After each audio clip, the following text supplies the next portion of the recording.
The desert winds of Orton. 6 howled like a wounded beast, red sand twisting into spirals beneath the burning orange sky. Sergeant Trell Voren adjusted his filtration mask and squinted at the silhouette coming through the heat shimmer. She was smaller than he expected, that human, slender, armored in matte black composite, her rifle slung low and casual. A red smear of dried blood, not hers, painted one side of her helmet. Voren stiffened as she approached, flanked by the remains of her unit, which was, oddly, just her. "Sergeant Voren, sir," she said crisply, snapping a salute that was textbook perfect but somehow laced with quiet mockery. Her voice was light, almost casual, but her eyes, those cold, calculating gray eyes, held the chill of someone who'd seen more death than most warlords twice her age. "Corporal Reyes." Voren nodded, reading the patch above her chest plate. "Where's the rest of Echo Squad?" She looked over her shoulder briefly, then back. "Dead. All of them. They died screaming, sir," she said evenly. "Bought me enough time to finish the job." Voren narrowed his 4 yellow eyes. The job cleared the stronghold, burned their munitions, tagged the power core for orbital strike. If the intel was right, that was the last of the Vakar command network on this continent. Voren blinked. "You're telling me you dismantled the Tier 3 warbase by yourself?"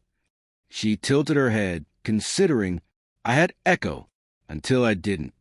He studied her armor, scarred and burned, dried ichor of alien blood caking the joints. She didn't even seem winded, just calm, like someone who'd done this 100 times and was already bored of doing it again. "What's your kill count, Corporal?" She paused, helmet under one arm, sun gleaming off her buzz cut. Her lips curled slightly. "This year or just this planet?" He stared. She offered nothing more, only turned and walked toward the landing zone. Voren remained frozen. Somewhere behind him, his lieutenant whispered, "Thar's not a soldier. That's a storm in armor." 2 hours later, in the cool dimness of forward operating base Raganox, Reyes sat alone in the debrief room. She didn't fidget. She didn't ask for food or water. She didn't complain about her wounds, though a long gash in her side looked like it needed at least 10 stitches. Her face was unreadable, hands still gloved, resting lightly on the table. General Morden Thesk, a Shiltek veteran who'd fought in 17 systems, reviewed her file and looked up. "Your actions on Vorten 6 prevented the fall of the northern continent. That was supposed to take 3 weeks and cost us 5 battalions." She said nothing. "Your team suffered 100% casualties. But the Vakar command base was neutralized within 14 hours. Your mission report was brief. Didn't think you wanted poetry, sir." The general folded his upper hands. "Corporal Reyes, we've seen impressive things from Deathworlders before. But this..." He gestured at the screen, showing footage from her helmet cam. One Marine against waves of Vakar drones. Flames. Screams. Her moving like a ghost through shadows, carving, shooting, stabbing, planting charges, until only the sound of detonations remained. "This is extreme, even by your standards." She met his gaze. "They killed children in Sector 9, sir. Skinned the medic alive. Broadcasted to us. A silence stretched between them. I wasn't to let them leave that crater breathing," she added. Thesk leaned back slowly. "You kept count?" Reyes's mouth twitched upward. "Vakar, 318 confirmed. Unconfirmed, maybe 60 more. Collateral, hard to tell. The airstrike took most of what I didn't." He stared. "That's just this planet," she added. "If you're compiling numbers for the quarter, I'd need my logbook." Word spread.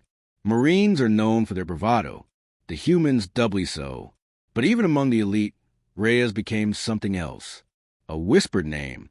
A story told in low tones between alien squads unfamiliar with Earth psyche. They called her the Gray-Eyed Wraith. Others called her the Quiet Storm. Most just didn't speak at all when she passed by. She was not loud. She never boasted. She refused interviews. She didn't drink. She didn't smoke. She trained. She ate. She slept. She killed. Rinse and repeat. They say she once walked into a Vakar ambush and came out 2 hours later with 6 knives, none of which were hers. That her squad was pinned down by orbital artillery, and she neutralized a cannon by climbing 900 feet through a molten exhaust shaft. That she smiled only once, when someone offered her a puppy. The Vakar Empire, once known for their brutality and tactical genius, began assigning double guards to any outpost within 100 kilometers of human deployments. The rumor of her made them hesitate. They started fleeing engagements. Some even deserted before battles began. One day, Commander Yolnath of the Draxian Empire, skeptical of such stories, joined the United Galactic Coalition on the front lines. He requested to meet the Marine Ghost. Earth propaganda, he said. No single soldier can achieve this. They brought him to base Delta 47. The briefing room was filled with Marines. Tough, tattooed, loud. Reyes stood quietly at the back, arms folded. Yolnath gestured. That one. The briefing officer nodded. She's the one. Yolnath snorted. How many have you killed, human? Reyes looked up from the corner, slowly stepping forward. Boot falls silent. Sorry, she asked. Your kill count, he repeated smugly. How many enemies have you slain? She paused, as if doing mental math, then tilted her head, just slightly. This year, she said softly, or just this planet? Laughter erupted from the Marines. Even the aliens chuckled nervously. But Yolnath just stared. She walked past him, whispering, If you're lucky, Commander, you'll never find out what I do when I run out of bullets. It was the Battle of Dranik Pass where Reyes became a legend. The pass was the only route through the mountains. The enemy had fortified it with plasma cannons and auto-sentries. Intel said a full division would be needed to take it. The human general nodded and sent Reyes with a squad of 5. They found her 3 days later. Her team was gone, but the pass was taken. Bodies were everywhere, alien and mechanical alike. Systems melted, wrecked, torn apart. The cannon silent. The fortress collapsed inward, smoking. Reyes was sitting on a crate outside the ruins, arms bloodied, sharpening a combat knife with a piece of shattered Vakar armor. When asked what happened, she said, We improvised. No further explanation. The pass was renamed Reyes Gap. On the eve of the Armistice Treaty, Reyes sat alone atop a hill overlooking the scorched valleys of Karen II. A Vakar general, brought as a prisoner, was being escorted past when he saw her. That's her, he hissed. The guards nodded. I saw the aftermath of her work on Growlin Ridge, the alien muttered. Entire platoons reduced to ash, drones torn apart by bare hands. You people, you're not natural. Reyes looked over, then stood and walked slowly toward the alien general. You ever see your comrades die one by one? She asked him. He sneered. I've made entire cities weep, human. She stepped closer. But did they beg? Did they scream? Did they call for their mothers while you stood over them? His sneer faltered. My squad did, she said, and then I stopped being polite. The alien went silent. She looked up at the black sky, her voice soft. We didn't come to this galaxy to conquer. We came to explore, to learn. But you made us soldiers. You made me this. Then she walked away. The alien general never spoke again. Years passed.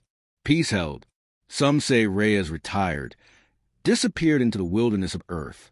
Others say she was taken by the Intelligence Division, never to be seen again. But every now and then, when new enemies stir or strange horrors threaten the border worlds, there are whispers of a gray-eyed woman stepping off a troop carrier, blood on her boots before the ramp finishes lowering. And when someone inevitably asks, Who is that? Someone nearby answers, Don't ask her kill count. Just pray she's on your side.